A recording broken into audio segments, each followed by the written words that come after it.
Hi everyone, Dr. Mary from the Remedy Room on location at my house. I wanted to start this video journal to talk to you a little bit every day or as often as possible about what's going on in New Orleans and about what's going on in our world at the Remedy Room in regards to prevention and what you can do. So recently I've read some really beautiful words by the group of doctors I belong to, the integrative doctors who use vitamin C around the world actually. And Dr. Andrew Saul was either interviewed or wrote to replace fear with knowledge.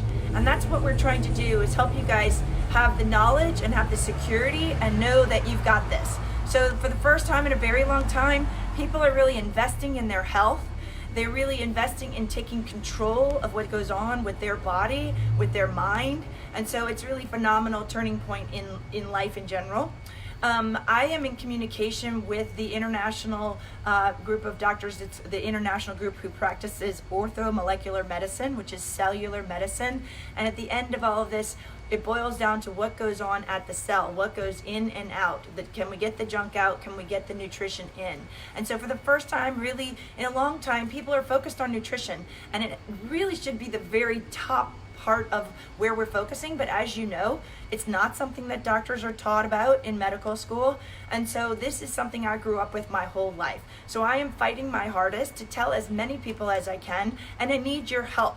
I think the patients who come to our clinic and who know our family and have obviously in New Orleans, like if you've had success with high dose vitamin C, if you've been treated by Dr. Mary, whether it's Dr. Charles Mary Jr., my dad, Charles Mary III, my brother, or Chuck, or me, if you've had success, please share your story, because we need to gain as much momentum and as much just positivity out there so that we can get the message to the media and get the message to the medical powers that be. I think that for the first time, I'm also recognizing that people are innately aware that vitamin C is something they should be taking. So if you look around the stores, it's gone. It's off the shelves. Now we have it. We are going to continue to get our supply, but we've been using for 45 years. But the point is, people know that this is something that's going to help to boost their immune system. And the bigger point is that this is your way to not only learn to arm yourself to help improve all your nutritional status, your vitamin D, change what you're eating to eat as healthy as possible, exercise, get out there while we still can, get out in the sun. So bolstering C and D and getting your minerals from these vegetables like zinc. These are all things that are going to help you to help fight whatever virus comes your way, not just coronavirus, the flu, and every virus that comes. So it's really important that we start to go inward, that we start to really take the time to take care of ourselves. So I'm learning this on so many levels, and I'm sure you are too.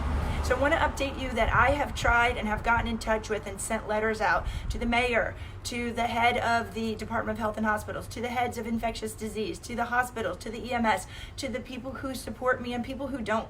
I'm telling as many people as I can about the impact of using vitamin C for prevention and using it as a treatment. So for the people who are coming to our clinic, we're no longer seeing people for just prevention and immunity protocol for now. We've really kind of transferred the clinic into treat patients who have COVID or who suspect that they have it. Maybe their tests are pending, and we are using all of our safety protocols and being as sterile as we can. But with that, I wanted to update you that I've asked them to come bare minimum 3 days in a row, and we've had a few that have completed their therapies. On the first day, the ones who've had fever, the fever breaks that night, not to return. They're feeling subsequently better each treatment, and each day their breathing gets better, their energy gets better, they're able to eat again, they're sleeping better. And so we're seeing great success specifically with COVID. I have to be honest, now people are calling me, telling me about positive results that they've had. So we know we've already treated people in the distant past that we weren't gowned up and geared up for. So we've certainly all been exposed, but I want to let you know that my staff is doing what they need to do to protect themselves. I'm getting a lot of calls from friends and family to say that they're concerned about us. They're concerned of us on the front lines, and obviously we're not in the hospital setting, we're in the office setting, but I need you to know we're doing everything we can to not only boost our minds and know that we have solutions and we have something we can do. We're using every preventive thing that we can think of. Certainly they all get every day. They're inhaling products and making sure they get it deep into the lungs. We're meditating every day, and we're doing what we ask you to do. So that's one of our core values, is not only do we want to get to the root of the problem, we have a massive amount of teamwork. Those are all our big ones. Getting you better is our priority, but one of the big ones is to live it to lead it. So we learned that from Dr. Pompa. We do live it to lead it, and we're not just believers. So here's the difference. I have a lovely time watching and loving that people are saying, I believe, and I'm saying, okay, I can't wait for you to say, I know.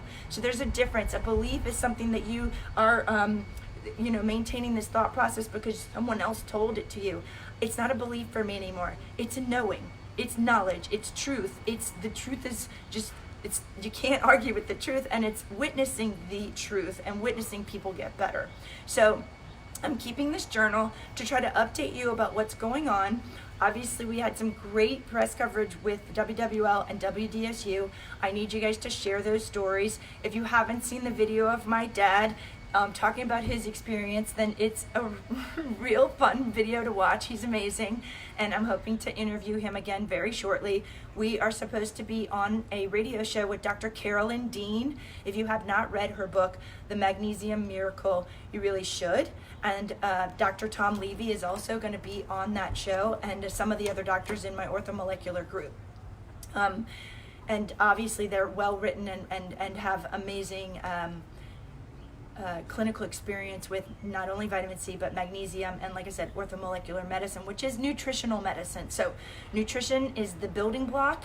It is the foundation of everything, and unfortunately we don't have a strong emphasis on that in school, but I think that this is showing us that we need to use both nutritional medicine and conventional medicine. So it's not an either or, and you guys all know that. The people who follow us know that. So I'm not saying just do this. I'm saying we need to use everything we've got, not just for this virus, but for all of them to come.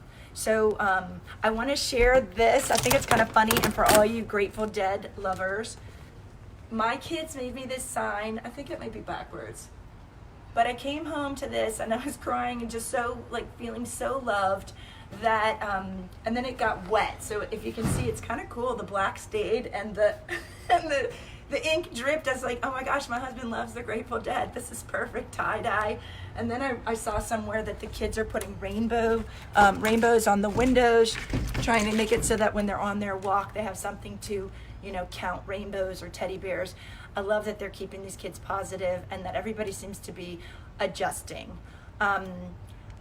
Text me, or I guess instant message here on Facebook. Share this message. This is just going to be one of many of me rambling, which is easy for me to do, but I love to talk and teach. And so if you have questions that I haven't answered, I wanted to kind of update you about what's going on. I'm hoping to get more press to teach more people, and I will let you know that some doctors who have gotten in touch with about 2 or 3 weeks ago are now interested in using IV vitamin C.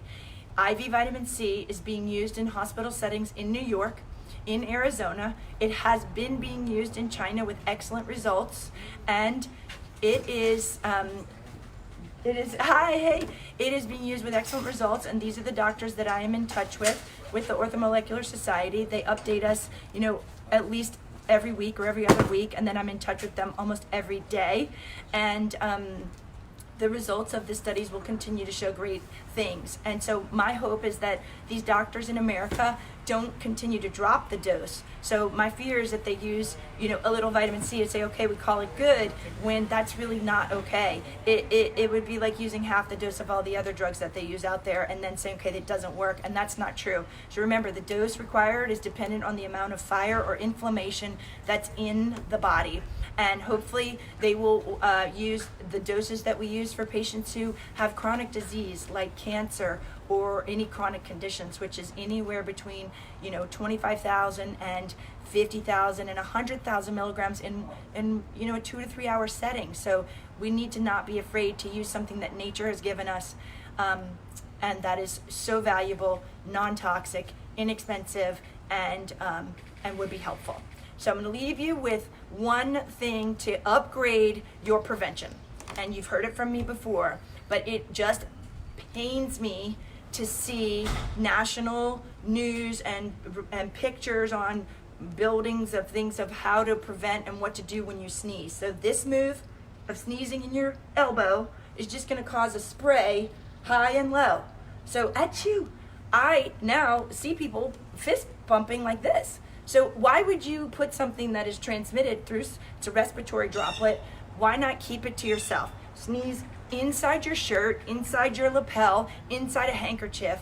And I think we need to move forward with this campaign of keep it to yourself. If you guys can also share that, say it to as many friends as you know, teach kids to start sneezing this way. These particles spread millions of pieces into the air, and if it is an airborne or respiratory particle droplet that's causing this virus to spread, we need to step up the game as far as prevention. So okay, fine, we're socially preventing, but for all future, just keeping it to yourself. And the final piece is, I have people who say, well, that's gross, then I have my germs on me. Well, better to keep them to yourself and keep them on you. They're your germs. You can deal with them. Your immune system will actually handle it, then spread it to everybody else. So have a wonderful night. Thank you all for watching. And like I said, if you have a success story with vitamin C that you want to share, I would be most appreciative. Talk to you soon.